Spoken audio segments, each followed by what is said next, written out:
Bonjour les amis, j'espère que vous allez tous très bien. Très content de vous retrouver pour cette nouvelle vidéo Mercato dans laquelle on va parler de l'actualité du Barça qui est très actif quand même sur ce Mercato d'été. Et ça fait vraiment plaisir parce que ça faisait quand même un long moment qu'on n'avait plus vu le Barça aussi proactif sur un Mercato. Donc ça fait vachement plaisir. Et c'est d'ailleurs ça l'objet de la vidéo. On va parler de la dernière recrue en date du Barça qui est tout simplement Ronny Bargi.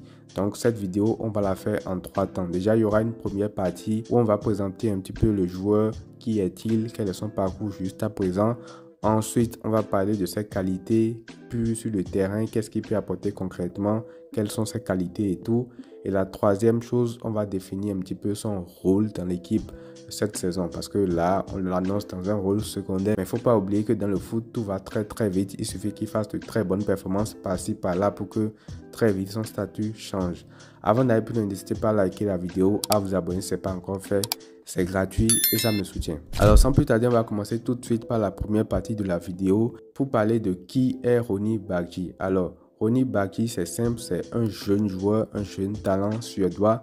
Il a 19 ans, il mesure 1m73, donc c'est un joueur petit gabarit. Et pour son profil, c'est tout simplement un ailier droit à la Lamine Yamal, c'est un gaucher qui joue sur l'aile, qui percute, qui rentre un petit peu dans le cœur du jeu en fait. Par rapport à son parcours, il faut dire d'abord qu'il a été très tôt vu comme un crack dans sa carrière parce que il était même surnommé, pour vous donner une idée, de Messi suédois. Vous savez que quand tu es un petit gaucher, petit gabarit, que tu es très technique, que tu marques de beaux buts par-ci par-là et que tu es très bon quand tu es très jeune, on commence à faire une comparaison généralement avec Messi. C'est un petit peu ce qui s'était passé également avec Kubo lorsqu'il était à la Masia, où on l'appelait le Messi japonais et tout ça. Et donc très tôt, il avait été vu comme un crack dans sa carrière. Et c'est pas pour rien parce que c'est d'ailleurs le plus jeune joueur de l'histoire du FC Copenhague à avoir débuté en fait, tout simplement parce qu'il était très jeune quand il a débuté avec eux.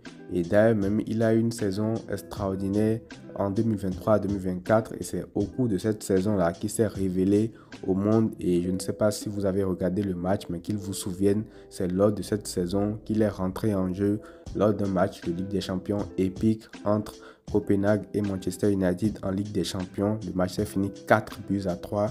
Copenhague avait battu Manchester United et c'est lui qui a fait une entrée en jeu très intéressante et qui a marqué le but de la victoire, qui a permis d'ailleurs à Copenhague de se qualifier également en 8e en Ligue des Champions.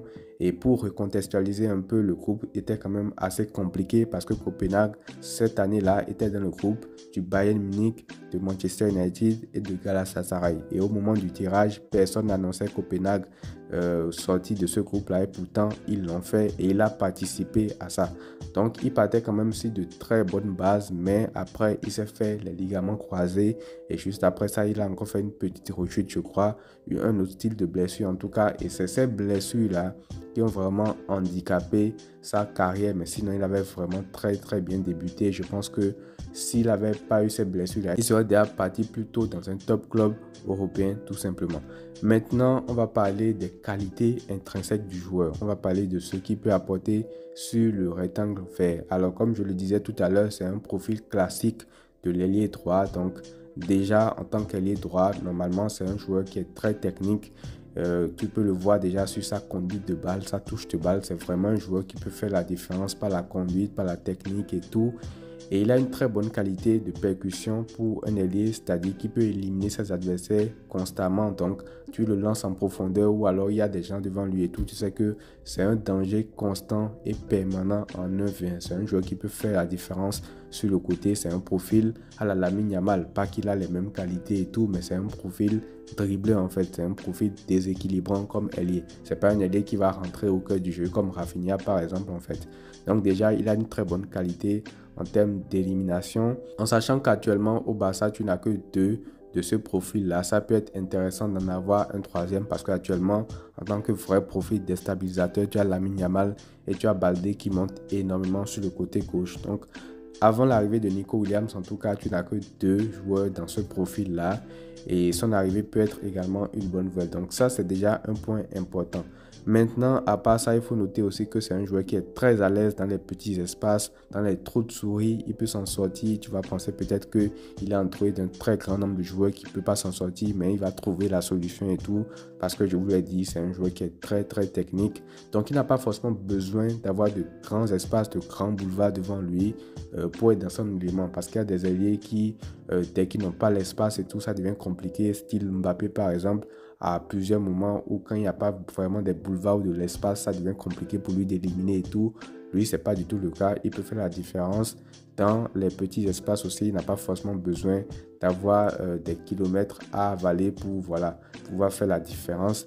Et aussi, il a une très bonne patte gauche, ça il faut le dire, parce que sa frappe de balle, c'est très intéressant. Il tente énormément de frappes, même en dehors de la zone, et il en marque aussi. Il a une spéciale où il rentre sur son pied gauche, il tire souvent au premier poteau, à ras de terre, et c'est une frappe qui fait mouche souvent. Il a d'ailleurs marqué plein de buts comme ça, hein, en rentrant sur son pied gauche et en finissant au premier poteau et tout. Donc ça aussi, c'est une caractéristique qui peut être intéressante pour le Barça, parce qu'il faut savoir que c'est également un truc qui fait assez défaut au Barça. Des fois, on se plaint du fait que voilà, quand le jeu est compliqué, quand c'est difficile de trouver une solution et tout, il faut prendre un peu plus sa chance de l'extérieur de la surface.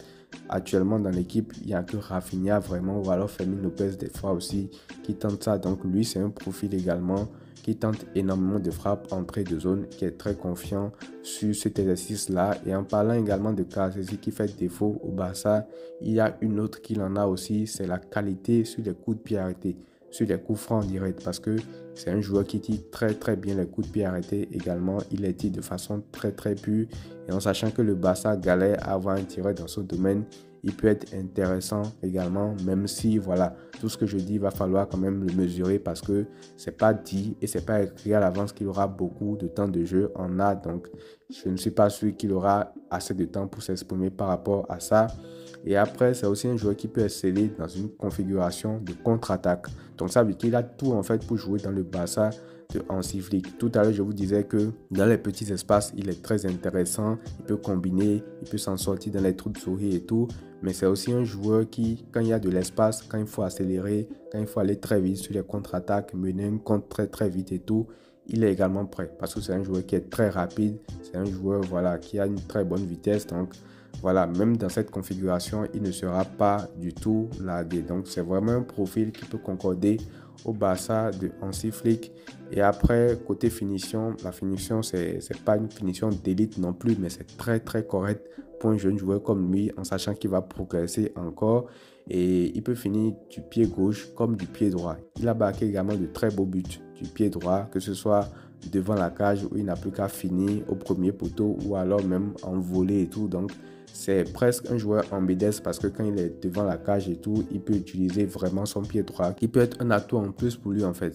Donc s'il est bloqué par le défenseur et que le défenseur l'empêche de revenir sur son pied fort, ça ne l'empêche pas de pouvoir finir également du pied droit. Donc, maintenant que j'ai dit tout ça, il faut savoir que toutes ces caractéristiques que je viens de citer, c'est tout simplement le profil du joueur avant sa blessure. Parce que après son retour de blessure, il n'a pas encore joué trop de matchs, on ne l'a pas encore beaucoup vu pour se prononcer. Mais tout ce que je viens de dire là, c'était les qualités du joueur avant sa blessure, quand il était vraiment à son pic, ce qu'il était capable d'atteindre comme plafond. Donc tout n'est pas dit que voilà, il va revenir au Barça et commencer à faire tout ce que j'ai dit là.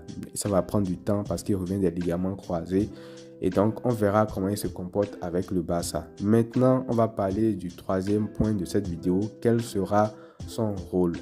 Déjà, moi, je pense que c'est un très bon transfert que le Barça a fait, parce que le risque est totalement inexistant en fait. Il faut rappeler aussi que c'est un joueur qui était très prometteur. N'eût été sa blessure, il aurait pu partir déjà dans un top club européen. Donc voilà, il s'est blessé, il a perdu en valeur marchande, surtout que son contrat expire encore en 2026, je crois. Ce qui fait que sa valeur marchande a beaucoup baissé. Et au pire des cas, même s'il ne réussit pas au Barça, on pourra le revendre et faire une plus-value en fait, parce qu'il est venu pour 2 millions d'euros. Et même si, supposons, il échoue au Barça, ce qu'on n'espère pas du tout, tu pourras le revendre en fait, parce qu'un joueur de l'équipe A du Barça, même s'il joue quelques minutes par-ci par-là, il pourra prendre un peu de valeur marchande. Même si finalement sa valeur marchande passe à 10 millions d'euros, tu pourras le revendre et tu pourras faire de la marge. Et de ce qui se dit actuellement, en tout cas après son recrutement, c'est qu'il va alterner entre le Barça Athletic et l'équipe première. Et il faut savoir que le Barça Athletic, eux, ils sont descendus en 4e division de Liga, ce qui veut dire que voilà, là-bas, quand même, il aura de quoi prouver, il aura de quoi bien jouer. Ça ne veut pas dire que je minimise la D4, mais bon, c'est quand même un niveau vraiment inférieur. Donc, je pense que s'il montre de très bonnes choses là-bas et qu'il se montre très au-dessus de l'eau, il pourrait avoir sa chance de temps en temps avec l'équipe première. Et dans l'optique où il est performant et qu'il rejoint l'équipe première, je pense que ce sera un très bon remplaçant pour Lamine Yamal, parce que l'année passée, souvenez-vous, on faisait trop de vidéos pour parler de Lamine Yamal, même dans les avant-matchs, on disait qu'il jouait trop, il fallait de la rotation, mais la vérité, c'est que tu n'avais pas de solution. Donc, si un joueur comme ça performe au Barça Athletic, qui peut monter et épauler de temps en temps Lamine Yamal, je pense que ce sera très bien en fait.